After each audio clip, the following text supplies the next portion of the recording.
Okay, we're starting over here, chapter 15, in Rabbi Tatz's book, Will, Freedom, and Destiny. And the title of this chapter is Test of the Will, Ordeals, challenges that one is going to go through in their life. And he says that if the defining feature of the human is free will, as we pointed out, your BECHIRA, your free will, is what defines who you are. The defining activity of life is facing ordeals, tests, and the challenges that Hashem sends us. And he writes that if you look in the book, Mesilas Yashar, in the Path of the Just, he writes over there that what is the purpose of life?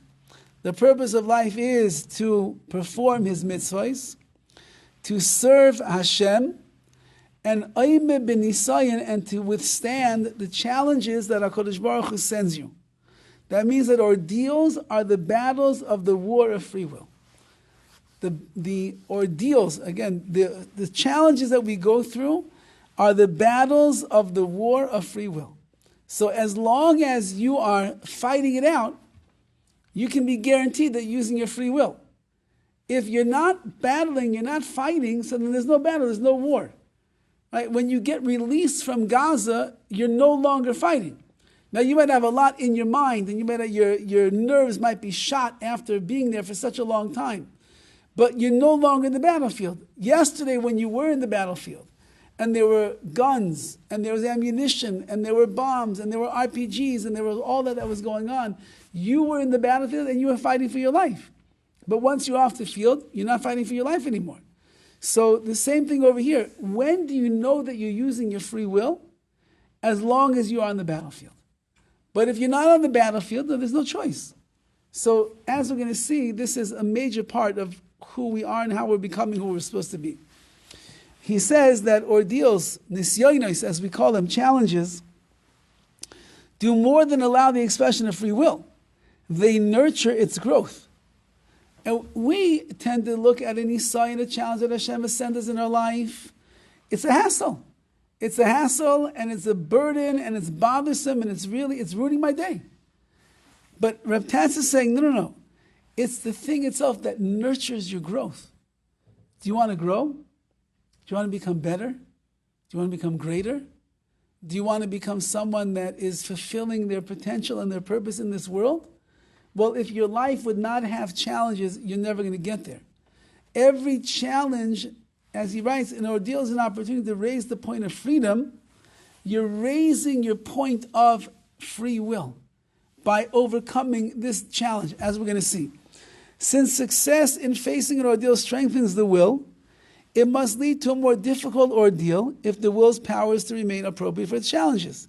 Meaning, every time that I overcome one challenge, I just built up my muscles of free will. Now, the only way you're going to become stronger and better and bigger is if the next challenge you're going to face is going to be a bigger challenge. So that means that I'm always working and strengthening myself and becoming stronger in that area, and the challenge itself is what forces me to become a bigger person. And that's what he writes. The more elevated level of operation of the will may be located in a zone of ordeal that was previously beyond the reach of the one who is tested. Meaning, right now, where I'm holding today, I can't handle that test that Hashem is holding on to in his bag of tricks over that one day he's going to give me. But once that I overcome this challenge, and then I overcome the next challenge, and then you'll overcome the next one, so my muscles of free will have gotten so strong, I'll now be able to leap at something that is really perhaps beyond where I'm holding right now. It's like, again, the parable that we give all the time about being in the gym. So when you come to the gym for the first time and you have not used your muscles either ever or in a long time, you're not going to bench press 200 pounds. You're going to go slowly, and you're going to start breaking in your muscles and building up the muscle tone and the strength so that you go from 60 to 70 to 80 to 100 to 120, and you keep pushing and pushing and pushing, and then they tell you, you're ready for 200, but I'm only holding by 180. And the guy says, no, you can do it. So you push as much as you can, and you suddenly find yourself pushing more than 6 months ago when you started you could ever do. So what does that mean? That means that the muscles were always there. You're just not using them. The muscles of free will, of going above and beyond the challenges of life that we could do, they're always there. It's always inside of us. We just never used them before, and therefore we're often unaware of what we could do. What is the mechanism of this process of growth? So, how's this going to happen? So he says, in order to answer this, we have to really ask the most basic, fundamental question when it comes to nisyonos, when it comes to challenges. And that is, why would Hashem even test a person if he knows at the outset what the result is going to be? When I'm a teacher in a classroom and I give a test to my students, I test them because I don't know what they're going to get. I don't know if they understand the material, they don't understand the material, they're paying attention, I don't know. And I have to grade them. So I need to give them an exam that will test their knowledge. If they've been paying attention, did they study for the exam, do they know what's going on? But if I would be like a prophet in the classroom, and I would know what anyway everyone's going to receive on the exam, so Rachel's going to get a 93, and Rivka's going to get a 94, and this one's going to get an 80. So why bother giving a test? I can save myself a lot of time and save a lot of trees. I don't have to print out all this stuff. So why would I do that? So the Gemara, so he's asking the famous question: if Hashem knows exactly what you're going to do anyway, why bother giving you the test? Because He knows where you're going to get to. Yeah, George? The pupil needs to know. The student needs to know. Okay. If he knows it or not. Very good. Let's see. Further, we have another question. The word for an ordeal, for a challenge in life, is called a nisayon. Nisayon. And included in the word nisayon, the root of that is nes. What is a nes? A nes is a miracle.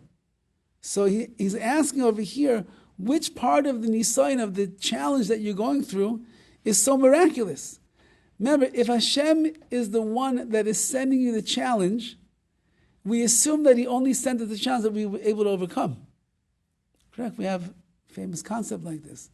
God will never send you a challenge that you're not able to overcome. Otherwise, why would He send it? What's it? He wants us to fail? He doesn't want us to fail. He wants us to be accomplished and to achieve.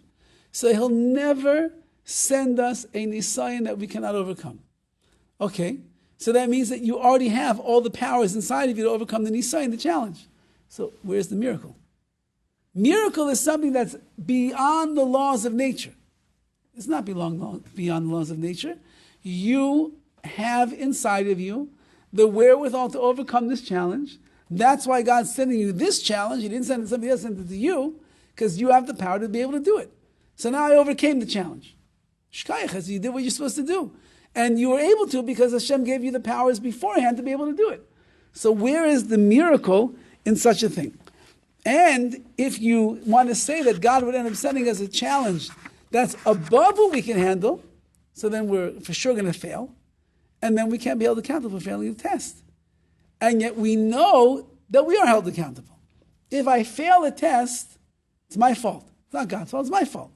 Maybe it's like going to the major leagues. I play t-ball, and I only know how to swing on something that's on a ball that's on a stick, and I can knock it off that way. Then they put me up to pitch, and the pitcher throws balls at 50 miles per hour. I can't swing. I can't do it. There's no way I'm ever going to hit the ball. So if Hashem's pitching a fastball to us when we're not capable of hitting a fastball, so then why should I be responsible if I fail the test? It's not my fault.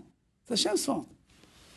So he says like this, and we'll end, I think, over here, this idea. There's a difference of opinion between the Rambam, which is Maimonides, and the Ramban, which is Nachmanides, is what is the purpose of a test? Why is Hashem putting us through a nisayon, a test, to begin with? And the Rambam, which is Maimonides, says that when Hashem comes and He tests the righteous people, which is what we see, the Chumash is filled with the test of the righteous, it's not for the purpose of revealing the capacity of the righteous individuals to Hashem. Hashem knows what they're going to accomplish. Hashem knows they can overcome the test. He knows what they're going to achieve. but rather it is to reveal to the world that if a person puts their mind to overcoming the challenge that God puts in their way, look what they could accomplish, look at the levels they could reach. How am I going to know that I could overcome a challenge if I didn't see somebody else go through a similar challenge to me? How will I know that in this situation where you have to have a lot of emunah, a lot of faith in Hashem, I'm going to be able to do it if I wouldn't have seen somebody else who was able to overcome that particular challenge? They have all these podcasts now. Most of the people that they interview on these podcasts are people that went through challenges in life that nobody would ever wish upon their biggest enemy, but they rose to the challenge and they overcome it as a result. There's a interview that they're having right now with a guy by the name of Ariel Berkowitz. He grew up in Dallas, Texas, and he's Jewish. His family was not religious. It sounds like from the story that there was a period of time where his family became religious and he was going to Jewish school. Then it sounds like from the story there was a divorce and things began falling apart and the family became non-religious again and he ended up back in public school. And one thing led to another. He was a very athletic fellow. He was heading towards pro football, NFL, wide receiver. He was good looking. He was strapping. He was this, all the things. Fun, exciting, nice, everything. And he started getting hooked up with the wrong friends in junior high school and high school. And you can imagine one thing led to another. Drugs, alcohol, girls, everything, you name it, his whole life is falling apart. And he can't play football anymore because he's high all the time. He's not playing the way that he used to. He gets invited to a concert one night. And he had this feeling inside. He doesn't want to go. He's not interested in going. But his friend put a lot of pressure on him. You got to come, the band, everything. Fine, I'll go. In the end, he ends up going. They have a pre-game, I guess, tailgating party beforehand that includes of marijuana and hard alcohol. And they just get drunk and stoned beyond belief. He goes to the concert, and his biggest fear going to the concert was he's going to lose his phone. So he had his phone in a fanny pack that he's keeping close to him. He took out the phone at one point to take pictures of videos of what's going on. Next thing he looks, and he's so high and drunk, his phone's gone. And he panics. And he's in a bad mood. And he's not going to get out of this place. And he just leaves. He leaves his friends behind. He leaves the concert hall behind. He just leaves it all. And he's walking out of the place. How's he going to get home? He's a 45-minute drive from his house. He doesn't have a car. He's high and he's drunk. How's he going to get home? He said, okay, I'm going to walk. And he starts walking. And he's walking, staggering along the streets. And he gets to a railroad track. And he says, okay, I have to just cross over the track. And he starts staggering over the railroad track, and his foot hits the track, and he trips, and he falls, and he bangs his head. And he gets like a minor concussion. And he's lying across the tracks, like this, drunk and stoned, with a minor concussion. And in the distance, he hears the railway train coming. And he can't move. He cannot move. And the train is bulleting down the track, and the driver of the conductor, the driver, saw this man lying on the thing. He tried his best to pull the brakes and stop, but it was too late. He runs over the guy, throws him 90 feet in the air, and the guy is rushed to the hospital. And he has an out-of-body experience where he sees everything going on. His soul is hovering over the hospital room. He sees his father, his mother. He sees his friends. He sees everybody crying. He sees his body is in bad shape. The doctors have grim expressions. He sees everything. He has a grandmother who's sitting next to his bedside saying Tehillim, the Psalms of King David. She closes the book, and he says, I will never forget this feeling. She takes the book and she places it under his pillow. He says the minute that she put the book of Tehillim under his pillow, he literally felt his soul click back into his body, and he is once again alive. They have no idea, though, what's going to be. Does he have brain damage? Is he going to be able to talk? Will he be able? What's going to be? He lost his legs. He has prosthetics. He His mind, miraculously, even though he had a mini concussion and he was thrown 90 feet, his mind untouched.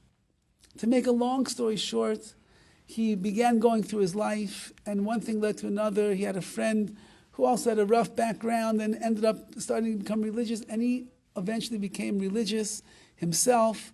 And today, he's going around the world inspiring people with his story of how never to give up and believe in Hashem, and you don't know the miracles that He makes for you, and you don't realize what life is all about, and never despair on yourself and your situation. And fine.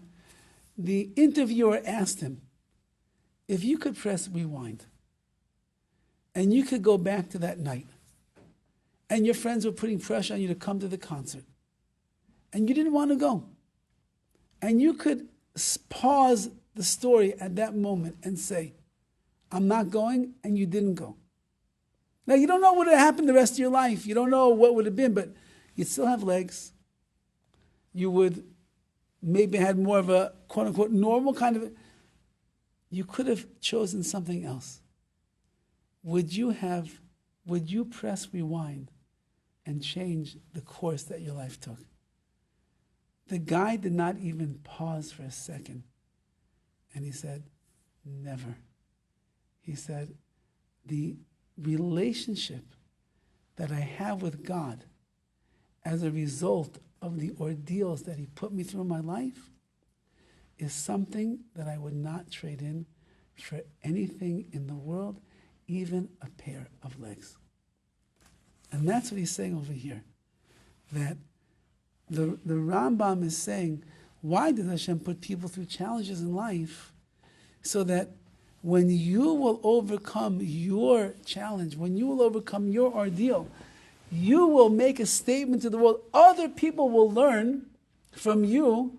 Well, this guy could overcome his challenge. He got run over by a train. He lost his legs. He had a concussion. His whole life was destroyed. And yet he bounced back. And now he's a happy-go-lucky fellow who's going around the world inspiring other people. So then, I still have my legs. I didn't have a concussion. I'm healthy. I have a loving family. I'm not high. I'm not drunk. I'm not running away because I lost my phone and having an anxiety attack.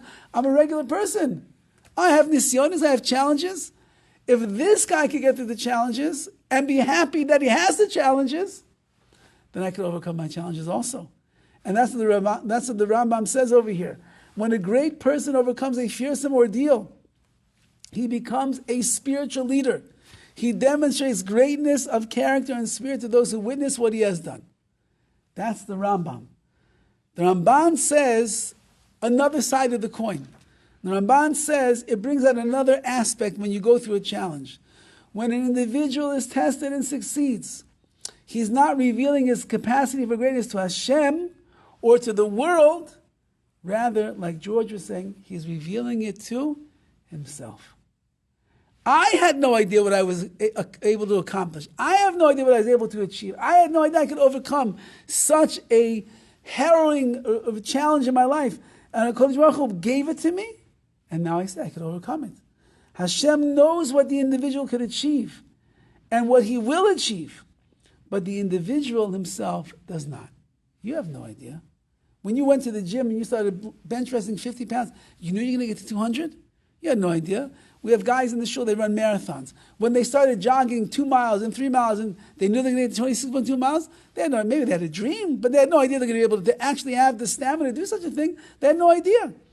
Says the Ramban, the purpose of a test is to maitzi koyach alapala, which means you bring the potential that's inside of you into actual, tangible ways.